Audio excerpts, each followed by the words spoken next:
The following is a presentation of the Black Hollywood Live Network, the first online broadcast network dedicated to African American entertainment. Hollywood Redefined. From Los Angeles, California, presented by Maria Menounos and streaming live thanks to Akamai Technologies, this is Black Hollywood Live, the Black Tea Party, featuring weekly discussions on political news and current affairs. Black Hollywood Live, Hollywood Redefined. You're listening to Black Hollywood Live. And now, the host of Black Hollywood Live, the Black Tea Party. Ladies and gentlemen, welcome to another episode of Black Tea Party on Black Hollywood Live. I am your host, Ron Moore. Joining me in studio, as always, Mr. Michael T-Mont. How you doing? Hey, how's it going? Pretty good, man. We got a lot to talk about this week. Yeah. And joining us all over the studio and live in New York City, Mr. Don Nash. Brother, how you doing? I am good, man. I'm cold. I've been pushed and shoved, but I'm good. I'm good. Yeah, you got to be careful. No chokeholds, right? Just pushed and shoved? No chokeholds. Okay, cool. All right, we good. I'm a big black guy. Well, apparently that does not help you. Yeah.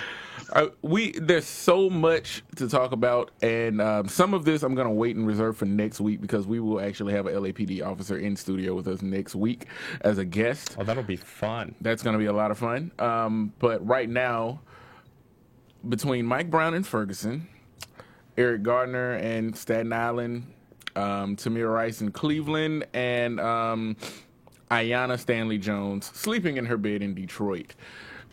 Police aren't really having a good run on community relations right now, in my opinion. And because you're live in New York, what have you been seeing up there? Because it's hot right now. You guys are the new Ferguson, technically. We're not even over Ferguson, and we got a new Ferguson already. I mean, you know, it's like last week I was grieved. This week I'm suffocated.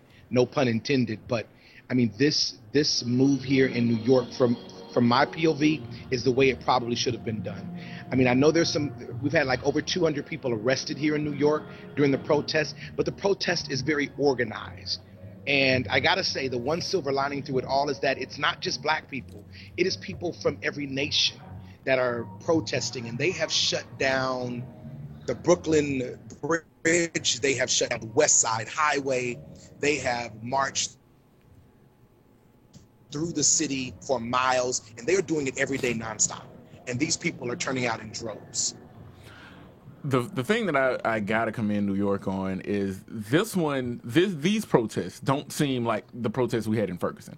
Ferguson, I don't even know if I should call half of that was protest, but a lot of that was not protest. New Yorkers are also very savvy when it comes to politics. Even like I know people from New York who are blue collar type people, and they kind of know it seems they know what's going on, and they know politics is so big. I think in New York, you kind of see that in Washington D.C. too. I think, where they're savvy with politics. Ferguson, it's a whole thing that happened that we'll get into. But Ferguson was a completely different type of situation.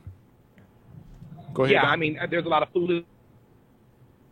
Let's be real. There's a lot of foolishness in Ferguson, and there's even hints of foolishness that's out here. But for the most part, the people are moving together. I mean, but I have to give hats off to the police department out here because they expected the protest and they were organized. In other words, they created a space for these protests and these marches to take place. And so, I mean, they put up, kind of.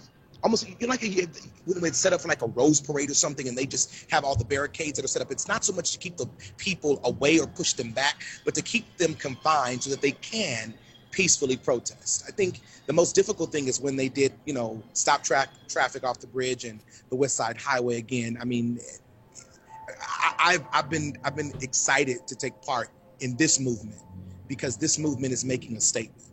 What was the temperament of the city the moment the decision came down that there would be no indictment? It was interesting because I was actually in the office and I was watching CNN actually, and I watched the screen and it flashed breaking news, no indictment. It was very subtle, but New York has their work ethic is really good because nobody did anything until after 5 o'clock. But after 5 o'clock hit, everyone hit the streets, left the office, and I don't care if you were coming from Wall Street. I don't care if you were coming from a blue-collar job. I don't care if you were, coming from school. You joined. And there are people walking the streets that would say, I don't even know where I'm going, but I'm taking a stand with this movement. So the temperament was, we have something that we have to say, and people will listen to New Yorkers. New Yorkers are resilient. They are strong. They have endured, obviously, given 9/11 and the other things that have happened that have threatened just their community. And they're fighters. And I'm happy to be out here in this air, while it's happening. Well, don't you think though that like the NYPD, it turns out, used some sonic weapons on peaceful protesters late last night? I mean, yeah. we're still seeing it with the cops, and we're seeing this mafia style mentality. I mean, is it bleeding into the protests at all? Because that put me on alert. The fact that you used a weapon like that, granted not a lethal weapon, but yeah, I mean that's not bleeding into the crowd is so massive. It's not really bleeding in, but I think it's keeping the protests going. I think that's the reason why the protest hasn't died down, because there's a respect for it. Well, New York is broken up into boroughs. Yeah. And so Staten Island is one of the boroughs, and it's probably one of the more conservative boroughs, predominantly Caucasian. But each borough has a different attitude and a different disposition. I think Manhattan borough, the people tend to respect the police officers much more. Yeah. I'm not saying that the protests aren't taking place in other boroughs, but when they are centralized here in Manhattan, they seem to be a little bit more organized, and then they go to the borders of the other boroughs, and there's some other things that are taking place. So it hasn't really impacted the people much, because I think that in the city of Manhattan, there's kind of a co-laboring with this between the people and the police officers. So again, we've had over 200 arrests, which I think, I don't have all the detail on those arrests. I do know that there was some excessive force. But I mean, we got issues with police officers, and I think that somewhere we have to have a movement where officers will take a stand to de-escalate these type of situations, to protect and to serve the people, as opposed to try to prevent and control people. I think that's something that we needed to be talking about. What would you suggest as far as, like you just said, there needs to be definitely, there has to be a movement. There has to be attention calls to this. The police have seemingly been out of control for the last, I mean, depending on who you're talking to. Yeah. Well, because I want to say seemingly, because there are a lot of cops in America. There are a lot of cops in America, and still, even though as bad as this is, and as egregious as this is, there's still, this is still a very small number of cases that we've heard about so far. This is what but have you heard the cops and the way they're talking about that's Darren what I'm Wilson, talking about. The way they're talking about this cop and Eric Gardner. The system is so broken. And that's where I'm going. Catch them on camera. And it doesn't matter. And we know everything that happened, every witness, and we can't get an indictment. Yeah. Here's the thing. This is the question I was about to ask. Does the change have to come from inside of the police, or can it actually come from the people? The people have been putting pressure on police departments for decades. I mean, just go ask the LAPD and their relationship with South LA.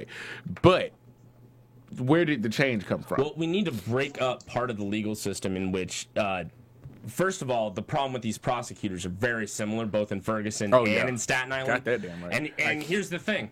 They have impeccable records, and they couldn't indict these guys. Well, one of the prosecutors did try. He threw everything, and he was shocked as hell in the Gardner case. Yeah. Right. But as far as Ferguson, these prosecutors are playing golf on the weekends with these police chiefs. Exactly. Okay? They want the support of the police department. So why would we try them in the exact area where these prosecutors have a vested interest in not messing with the police department? Yeah, definitely. This just we need to move it out, just like the military needs to move out rape.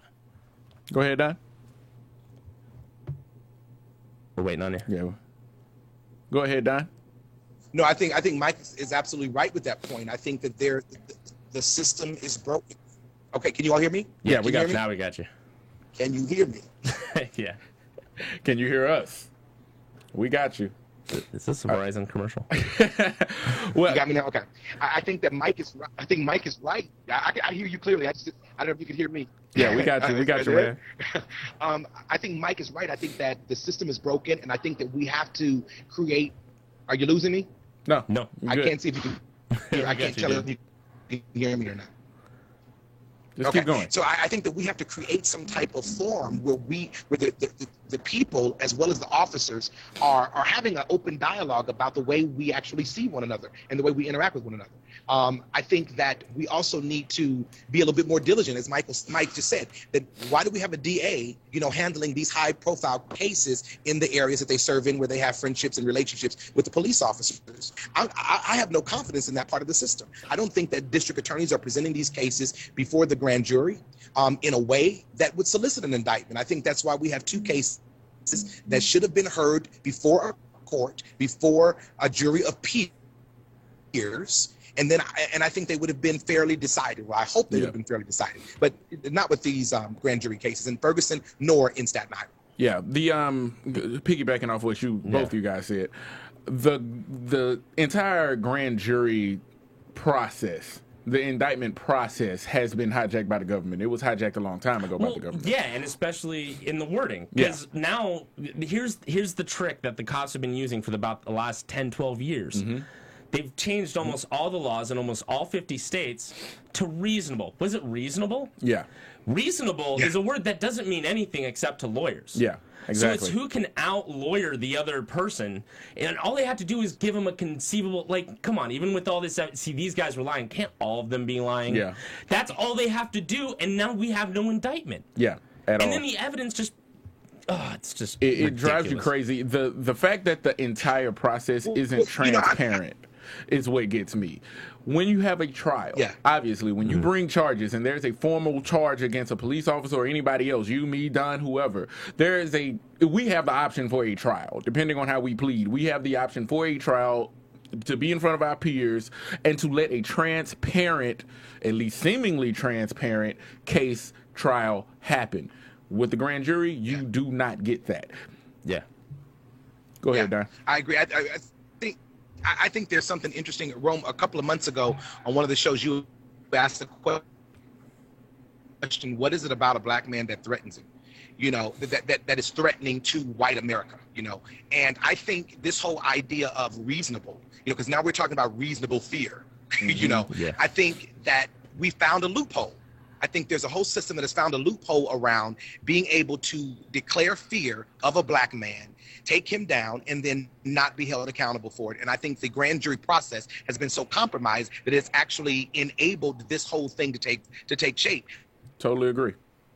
Yeah, it's and that's why I'm so happy that it's not just black people. It's not just black people that are mad about this. Yeah, that's overwhelmingly the positive in this. Is for the first time white people are joining in too in this, and we're seeing an actual change in the youth and the culture that way. But it's got to go so much. I want to even say, I'll go this far. I'll extend a branch over to the cops. It's their training, and it's been the militarization of the police departments. Oh, absolutely. We are now the enemy, everybody. Yeah. We are the enemy. If you look at military tactics and the way they... I have buddies who went to Iraq, and they would never, ever shoot a civilian on the street without a shot being fired first. Oh, yeah. Here we have kids, teenagers. Mm-hmm. You're telling me he couldn't get away and just let him go? It was a jaywalk violation in Ferguson. You shitting me? Absolutely. Selling loose cigarettes? Absolutely. And so much more. Thanks for bringing some funny. Thank you for that laugh, Steven. Guys, if you don't know, we just showed Don Nash's R&B album cover. Yeah, we did. His debut R&B album cover. Sweet. With the single "Come and Stroke Your Fingers Through My Hair," he got it. Is that what happened? Just for a second. Oh man, but to get back to it real quick, you can yell about that one next week. But I don't even know how that happened. One of the things that really, really kind of gets me, like I said, talking about the fact that the process isn't transparent anymore. It's enabling a lot of people to, with the Michael Brown situation, with Mike Brown, yes, there's conflicting witnesses. There's this, there's that. But with Eric Gardner, where's the conflict? We've all The seen guy who it. taped it is the one being got in indicted for bullshit, by the way. Let's call that what it is. All of a sudden, they just show up looking for a gun they happen to know is there. Yeah. Right. The thing that really got And me. his wife? You got to discredit this guy somehow. Yeah. Oh, of course. Because you know, guys who sell cigarettes on the street, Yeah. you know what criminals they are. Oh, yeah, they're big killing time, man. everyone with the cigarettes. Yeah, they're wait, big time. that's tobacco companies. I'm sorry. That's Right. Yeah. That's another show. The suppliers. Right. But I mean, Yeah. I think here's the thing that puzzled me so much. When we hit another stall. There you go. Are you back? Is under what circumstances? I'm back. Okay. Under what circumstances do you have to arrest Lucy on the street? Is that an arrest? Yeah. Why not give him a summons or some type of violation? But and that's the thing is we have the evidence of he started breaking up a fight. He was breaking up that's a fight. why the cops went over there. Yeah, Then they it just wasn't started for that. harassing him like, "Are you selling cigarettes?" Yeah. So it wasn't them catching him selling. He was being a good citizen. He was actually and being- stopping a fight Yeah. that they weren't there to do. He was actually Their being job. profiled because he had been arrested before for the same thing. So when the cops come over and, you know, hey, he's breaking up a fight, let's find out what's going on, they immediately go to the face they recognize, I'm assuming, which would be him. Now, I got in a debate with a friend of mine who is actually on the police force out here in California. I've lost all my cop friends after this. I still got a two few left. because I got these guys like intelligent debate. Fair enough. And I said we can't even get an indictment, not even a chance for a trial, not lock the cop up. Can we just get it to the court? Yeah. Can we do that? Can we just have all the evidence heard? Yeah, that's it. And he countered with what happened in that tape that warranted an indictment. And I didn't get a chance to respond yet, but I will respond here on this show. Because yes, the chokehold, the carotid restraining move, Hasn't as been around he since called it. 1993. Yeah, but it's still apparently legal in New York City, according to him. According to everything I've read so far, New It's York City banned. has not used that tactic. Yeah. That's why that's the reason they took away his badge and gun. Yeah, right definitely. away. That is totally against which, by the way, But- that's the lie he told, by the way, Let's in even his jump grand over jury. that. Let's even jump over that. Let's jump over that. Eric Right. was a Big lie. big guy. Eric was what, 350? We looked at him on the tape. He's Yeah. a big man. Okay, that's cool. You're Right. trying to get him to the ground. If you jump on his neck, okay, I'll play that game. Let's keep going. You got him on the ground. Now you're holding him in a full chokehold on the ground. We've all seen it. We see that in UFC fights every week. Yeah. He's got him on the ground. He's got him in a chokehold. The left arm goes behind his back. So he gets the left arm. The left arm is now restrained and ready to be put in handcuffs. He's trying to pull his right arm around, but the cop who's in the chokehold is in the way. So he can't even pull his right arm around to put it behind his back. At this point, you're going into negligence, which would then mean you need to be indicted for this. That goes into manslaughter. Yeah. But that's not what happened. Also, there were 8 cops by that point? 8. He had one on his neck. The interesting thing to me is they are now trying to say, he was obese, he was big, he was in bad health. Really? Yeah. Yeah, so why would you put him in a goddamn chokehold? With 8 cops on his back. And the thing Come that on! throws me is that the chokehold was the first point of contact. Yeah, that was Yeah. it. That was it. He didn't touch any other cops. I'm not as big as this dude was, but if you get me at the back of my knee, I'll buckle. Yeah. Now, I mean, do we not have any other options? this goes down He was to just mad. Yeah, he was tired He's of mad. being messed with by the police, and I've heard the other side. I There know is what no they say. other side. They There's go- morals and there's immoral, Yeah. and this cop was immoral.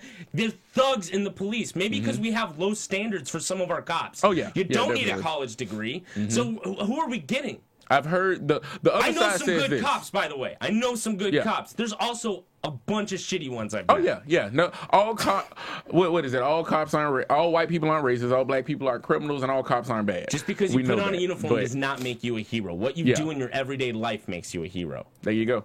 But I do think, and I shared with you guys a couple of episodes back when I had this my son had this accident, and I got out of the car, and it was a bunch of white folk around, and I immediately knew that they saw us as black people, and there was something that was instinctual that happened for me at that moment. And I think that we have to have a conversation about what's lying beneath the surface in terms of the way we see each other.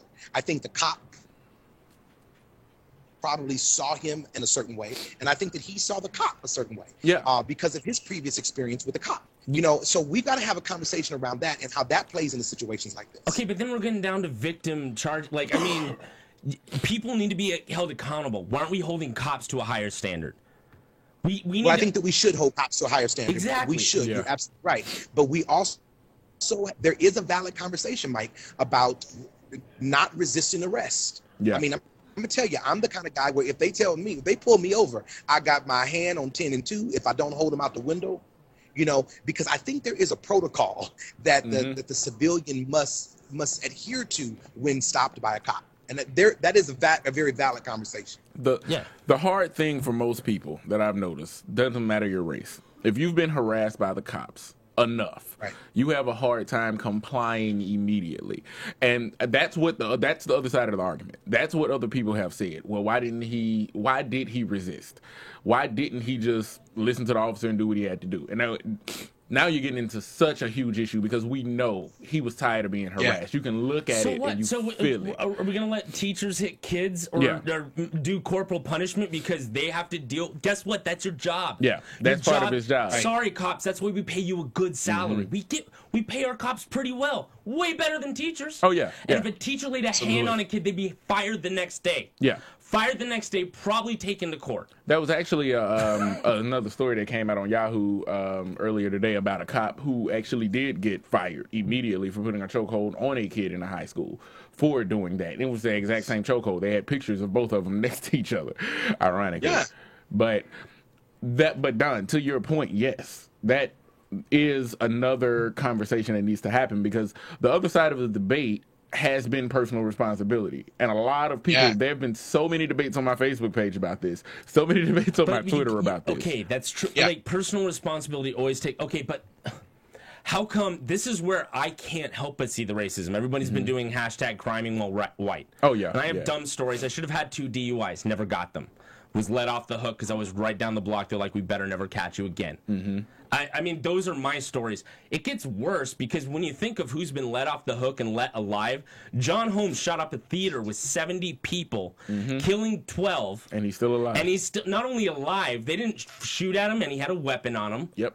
The guy in Arizona, now I can't remember his name, who shot Gabby Giffords, a senator, and 6 other people, had a gun still on him.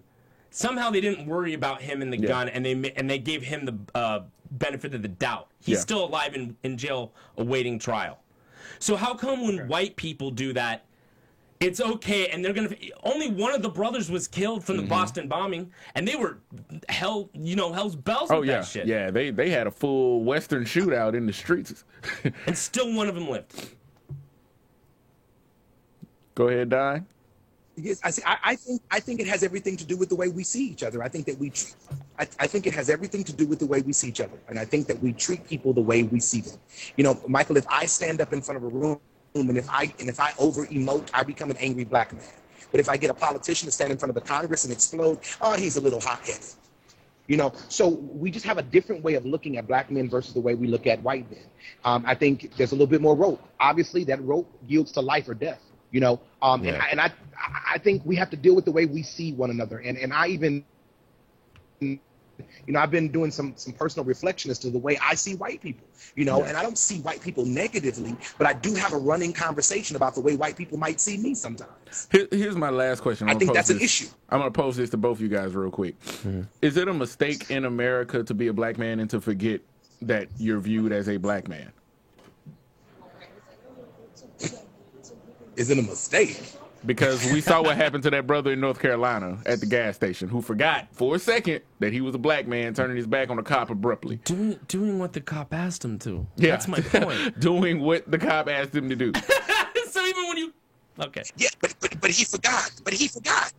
But Rome, you're right. He forgot. He was black. And you can't make... It's just like being in front of a dog. You cannot make a sudden move in front of a vicious dog. You make a sudden move, you may set that dog off. I recognize that when I deal with white cops. Mm-hmm. There you go. I can't even think of a better place to...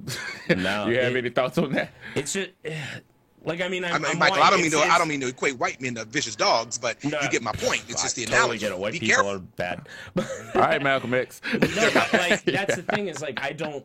You know what I worry about when I get pulled over by a cop? How much the ticket's going to be. Oh yeah, no. I don't worry. Is that all? Like Is that all? that's what I mean. Like no, but I mean like things like this show. Like I see all the time, case after case. People even like I said, he was told get your car and registration, kind of quick. Why is the first? Right. It's ridiculous. The first thing that the cop thought was he's about to turn around with an AK-47 and shoot me.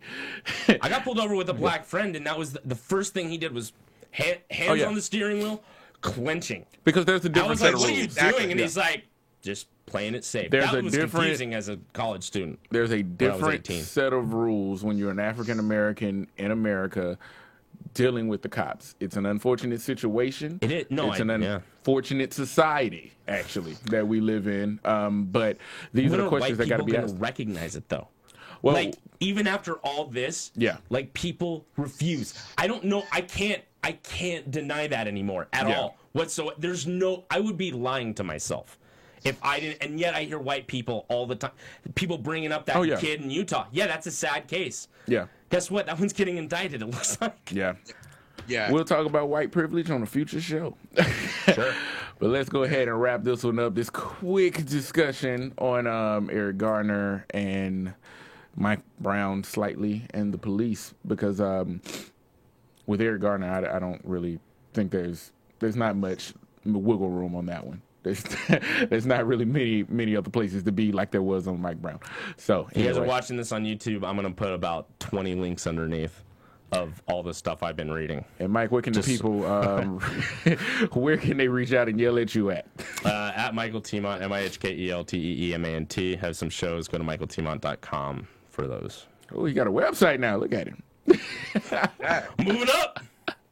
And Don, how can the people reach out and talk to you? Reach me at Don's Daily Dose on Twitter.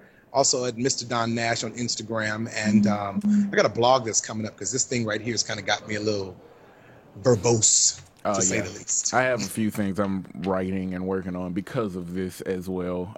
Just because I feel like this is one of those integral times in America where we can actually affect some change. And that's what this show was made for. So let's see what we can do, guys. My name is Rome Moore. Once again, you can reach me on Twitter at Rome the Ruler. You can also find me on IG at Empire of Rome. That is on Instagram for the for the lame people. If you have to say IG and then say what, they're not on Instagram. Yeah, they're not going to get it not at going. all. Yeah, anyway. Once again, Don, I appreciate you being out in New York and still being on the show, doing what you got to do. For Mike, for myself, for Steve in the booth, for Black Hollywood Live, this is Black Tea Party. Thank you very much.